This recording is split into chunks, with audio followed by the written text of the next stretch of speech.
سڵاتان لێبێ من خوێندکار ئەلەندکە عەلی ئەحمەد لە بەشی IT قۆناغی دووەم. لەم ڤیدیۆدا پیشانتانێم کە چۆن بتوانن پرۆتۆکۆڵی FTP بەکاربهێنن بۆی کە بتوانین لە کۆمپیوتەرێکەوە ئەکسێسی سێڤەر بکەین لە ڕێی کۆماندی FTP-ەوە بەهۆی پرۆتۆکۆڵی FTP-ەوە. سەرەتا پێویستمان بە ئەندیڤایسەکان هەیە کە PC و سێڤەر دەکات لێرەدا و نێتوەرک دیڤایسەکانیش کە سویچێکمان هەیەت و هەروەها لێرە بە ستریت وایر ستریت کەیبڵ ئەیان بەستین بەم شێوەیە. ئەنجا هەتاکو سەوز دەبن ئەمانە پێویستە چاوەڕێ بکەین.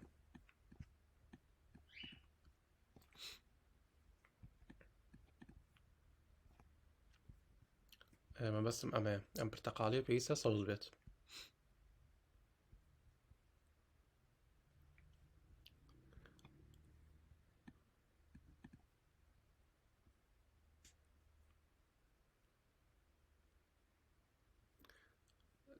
ئەوە ئێستا سەوز بوو. جا دواتر پێویستە آیپێک بۆ ئەم سێڤەرە دابنین. سەرەتای سێڤەرەکەکەینەوە، دواترە چینە سەر دەسکتۆپ، دواترە چینە سەر IP configuration 192.168.1.100. تۆ دەتوانیت لەم هۆستەیە لەمەیە دەتوانی هەر ژمارەیەکتر بێ بینویسی. بۆم نانووسین 40 بەڵام من هەرە نووسم 100، یعنی تۆ بەدڵی خۆت.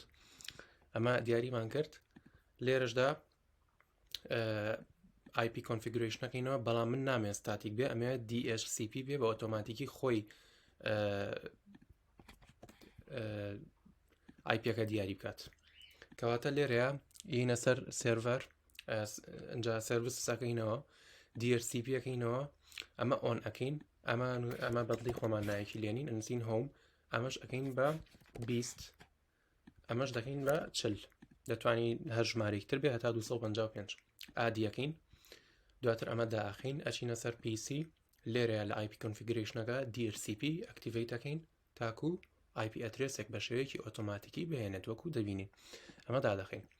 پاشانینەوە سەر سێڤەر، دەچینە سەر سێڤیسز، اینجا FTP ئۆن یەکەین کە خۆی ئۆنە بە دیفۆڵت. یوزەرنەیم ئەنووسین یوزەر، پاسوەرد ئەنووسین پاس، بەدڵی خۆمان نەتوانین شتێ بنووسین. لێرە ئەمان ناتوانین ئەکتیڤ بکەین هەر هەمووی. ڕایت بۆ ئێدیتکردن یان ئێدیتکردنی فایل یان ئۆپنکردنی فایل، ڕید یان سڕینەوەی فایل یان ڕێنینکردنی ناوی فایل. لیستیش وەکو DIR بەکاردێت، وەکو چۆن لە CMD یانوسی DIR هەموو لیستی فایلەکان بێنێت لە ناو دایرکتەریەکە. لێرە شابەمە شێوە ئێستا ئادیەکەین. ئەمە ئێستا ئەکتیڤە FTP-یەکەمان. لێرە ئەتوانین چینە سەر دەسکتۆپ CMD، لێرە دەنووسین DIR لە درایڤی سیین. بزانین چیمان هەیە لە ناو درایڤی سیە. سامپل فایلمان هەیە، سامپل فایل تێکست. ئەمانەیە فایلێکی تریش زیاد بکەین هەر بەم تێکستە. ئەمە داخین ئەچینە سەر تێکست ئێدیتەر، لێرە ئەنووسین هەلۆ کوردستان بۆ نمونە، داخین سەیڤەکەین بە ناوی کوردستان.txt. باشە، ئۆکەی. ئەچینەوە سەر CMD-ەکە، لە CMD-ەکە ئەنووسین DIR. ئێستا فایلێکمان هەیە بە ناوی کوردستان.txt-ەوە لە چیە؟ لە درایڤی سیە، چکە ئێمە لە درایڤی سیین. باشە، ئەچینە سەر FTP، ئەنجا IP ئەدرێسی ئەو سێڤەرەی کە IP ئەدرێسی سێڤەرەکە بڵین 100. ئێستا کۆنێکت بووە، داوای یوزەرنەیمەکە کە لەوێ ئایدنتیفایمان کرد، یوزەر، ئەنجا پاسوەرد، عفو نووسیمان پاس، یعنی پاسوەردەکە داوایەکە، ئێمە پاسوەردی پاسمان بوویدانە. FTP لێرە ئێستا پاسیڤ بووە، یعنی چینەتە ناوە، پاس بووین چینەتە ناویەوە. ئەگەر بنووسین help یان بنووسین question mark نیشانەی هێمای پرسیارکردن، ئەمان ناهێنێ. ئەمانە ئەو کۆماندانن کە ئێمە دەتوانین لێرەدا بەکاریان بهێنین. بۆ نمونە CD بۆ change directoryە ئەنووسین CD desktop.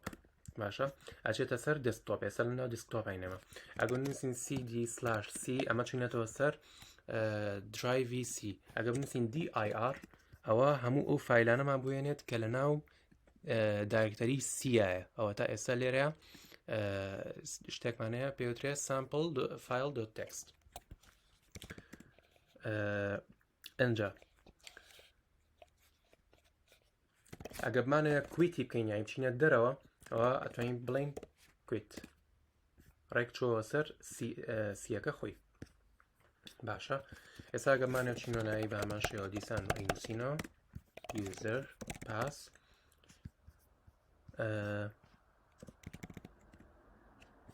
وابزانم غەڵەت نووسیم FTP sonowar user pass ئێستا لە ناو FTPەکەین لە ناو سێرڤەرەکەین ئەگە بنووسین dir هەموو ئەم فایلانەمان بۆ یانێت کە لە ناو سێرڤەرەکەیان یعنی بەم شێوەیە وەرە ئێرە ئەجا FTP مەبەستی لەمانەیە ئەم فایلانی ئێرە ئێستا ئەو فایلی کە دروستمان کرد بە ناوی کوردستان.txt ئەمانەیە بینێرین بۆ ئەم سێرڤەرە لەم پیسیەوە بۆ ئەم سێرڤەرە چی ئەەکەین ئەنووسین put kurdistan.txt ئێستا ئەبێت کوردستان.txt چوو بێتە ناو سێرڤەرەکەەوە بزانین وایە چینە سەر FTP ئەگە بینە خواری خوارەوە وەکوە بینین نووسراوە کوردستان کەواتە کۆماندی FTP بۆ ئەوە بکە عەفوو کۆماندی put لە پرۆتۆکۆڵی FTP بۆ ئەوە بەکاردێت کە تۆ فایلێکت هەیە ئەتەوێت ئەپلۆدی بکەیتە ناو سێرڤەرەوە بینێریت بۆ ناو سێرڤەر وە گێتیش بۆ ئەوەیە کە تۆ بتەوێت لە سێرڤەرەوە بینی تۆ ناو کۆمپیوتەرەکە بۆ نمونە ئەنووسی get kurdistan.txt هێنایەوە ناو کۆمپیوتەرەکەت هەڵە نەبم پوت بۆ کۆپیکردنە ئەوە نەبێ بڵێ وڵا کەتی ئەکا فایلەکە بۆ ناو سێرڤەرەکە بەڵکو بۆ کۆپیکردنە ینی تۆ گەرم فایلی کوردستان.txtە لێرەوە بینێری بۆ ئێرە ئەوە لێرەوە کۆپی کردو بۆ ئێرە نەک لێرەوە کەتی کردبێت و ینی لێرەوە نردوێتی بۆ ئێرە بەڵام لێرە نەمابێت باشە ئەنجا ئەشتوانین ڕینەیمی کوردستان.txt بکەین بە a.txt بۆ نمونە okay renamed file successfully from Kurdistan.txt to a.txt کەواتە ئێستا فایلێکمان هەیە بە ناوی a.txt ئەمەتە وەکو لە سەرۆی بین ئەمە لە ناو چیە لە ناو سێرڤەرەکەیە باشە ئێستا ئەمانەیە بچینە دەرەوە لە کۆمپیوتەرەکە عەفوو لە FTP-ەکە لە درایڤی سیین ئەگە بنووسین dir ئەوە چیمان بۆیانێ کوردستان.txt مان بۆیانێ سڵاوتان لەبێ ئەمە ڤیدیۆی دووەمە چکە ڕاستیەکەی دلیتەکەم بیرچوو کە بیکەم ئێستا چونێتە ناو FTP هەر بە هەمان هەنگاوەکانی پێشوو ینی ڤیدیۆی سەرەتا کە کاندومە بەم بە ڤیدیۆی سەرەیەکەمەوە بۆ ئێستا بۆ تەیە ڤیدیۆ ئێستا dir-مان کردو لە ناو FTP فایلەکانی هەموو بۆیە ناوین ئەو فایلی کە گۆڕیمە فایلەکەی کە گۆڕیمان سەرەتا ناوی کوردستان.txt بوو ئێمە کردمانە a.txt لە ڕێی چیەوە لە ڕێی ڕینەیمەوە ڕینەیمەکەش ئەوە تا لێرەیە ئەگەر بیدۆسمەوە ئەوە تا